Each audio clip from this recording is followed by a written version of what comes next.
d'actine sont constitués de monomères d'actine G, protéine actine G, qui est sous forme G ou globulaire, qui est sous forme de sphère avec un sillon fixant l'ATP. Les monomères polymérisent entre eux en orientant les sillons d'ATP du même côté pour former l'actine filamenteuse ou actine F. L'actine G ou globulaire fixe l'ATP et polymérise sur 2 rangées en hélice. 6 types d'actine G existent, dont certaines sont communes à toutes les cellules, d'autres sont spécifiques à certaines cellules, par exemple aux cellules musculaires. Ici, vous avez en haut donc l'actine, les 2 chaînes d'actine en bleu, la lactine G en bleu qui s'associe en double chaîne torsadée. Vous avez l'ARP2, l'équivalent du gamma turc qui permet la nucléation donc des microfilaments d'actine. Et vous avez donc le pôle positif du côté opposé de l'ARP2-3 qui permet l'insertion d'autres actines G grâce à l'ATP qui devient ADP après fixation. Et à la fin de la polymérisation, la structure ou le filament est donc stabilisé aussi par donc, des protéines que vous voyez là appelées CAPZ par exemple. Alors la polymérisation de l'actine, elle dépend de la concentration en actine G ATP. Si il y a augmentation de l'actine G ATP, il y a une polymérisation. Si l'actine G ATP diminue, l'équilibre est déplacé vers la dépolymérisation.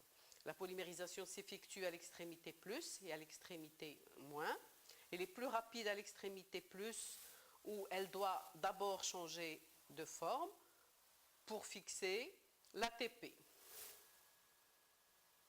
Alors, pas de catastrophe, mais des vitesses de polymérisation qui sont différentes d'une extrémité à l'autre, ce qui fait la vitesse de polymérisation est non catastrophique car peu rapide. Alors, contrôle du mouvement de l'actine dans la cellule. Ce mouvement varie grâce à des petites protéines G du cytosol qui fixent le GTP actif. Alors, par exemple de ces protéines G, vous avez la protéine G Rho qui permet la formation d'un faisceau de filaments d'actine qui exerce des tensions, qui permet des tensions cellulaires. La protéine GRAC permet la formation de l'amylépode, l'équivalent de pseudopode, au bord de la cellule, ce qui permet le déplacement de certaines cellules. La protéine GCDC42 permet la formation de filipodes ou pieds en forme de filiforme dans donc, la cellule, sans S. Alors, les protéines liant l'actine sont plus nombreuses que celles des microtubules.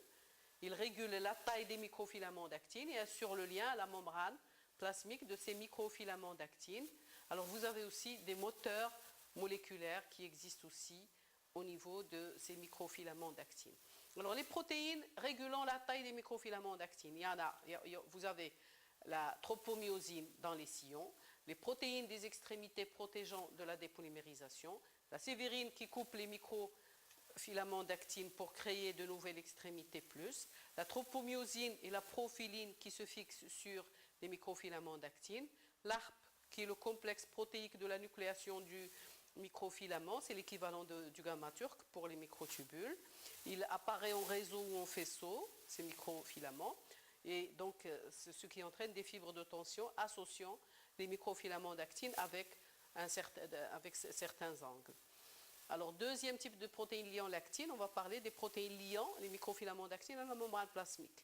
Ce sont des protéines transmembranaires. Vous avez la spectrine, par exemple, dans les globules rouges, la dystrophine dans les cellules musculaires, qui est responsable de certaines myopathies en cas d'anomalie. Ici, vous avez des protéines d'assemblage des microfilaments d'actine. Vous avez l'exemple de l'alpha-actinine qui permet d'associer donc les deux microfilaments d'actine voisins au niveau des faisceaux contractiles, et ce qui permet de fixer la myosine 2 pour la contraction.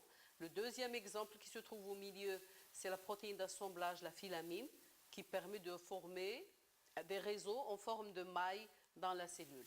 Et à gauche, vous avez la fimbrine qui permet donc une association, un assemblage des microfilaments d'actine en faisceaux parallèles.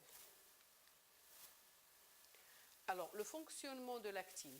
Dans le muscle strié, par exemple, le format de la myosine type 2 exerce un contrôle par le calcium.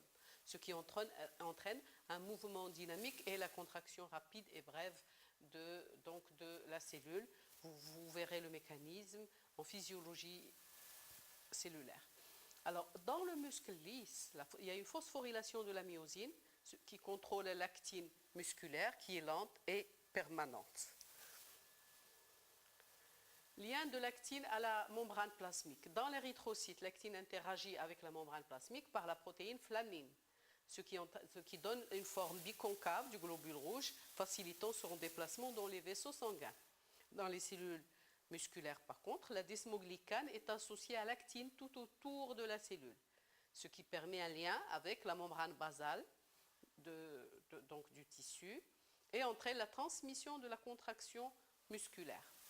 Dans les myopathies de Duchenne ou dans la myopathie de Duchenne, on note l'absence ou manque de la desmoglycane, ce qui entraîne l'absence de lien avec la membrane basale. Le muscle est abîmé de ce fait et le muscle respiratoire se trouve paralysé, entraînant le décès donc, du patient. Alors, les moteurs moléculaires des microfilaments d'actine, ils appartiennent tous à la famille des myosines. Vous avez la myosine de type 2 qui permet de fixer l'actine à la membrane plasmique, la myosine de type 2 qui contient deux têtes globulaires qui interagissent avec les microfilaments d'actine et qui portent une queue filamenteuse. Il assure la contraction du muscle, la migration cellulaire et forme un réseau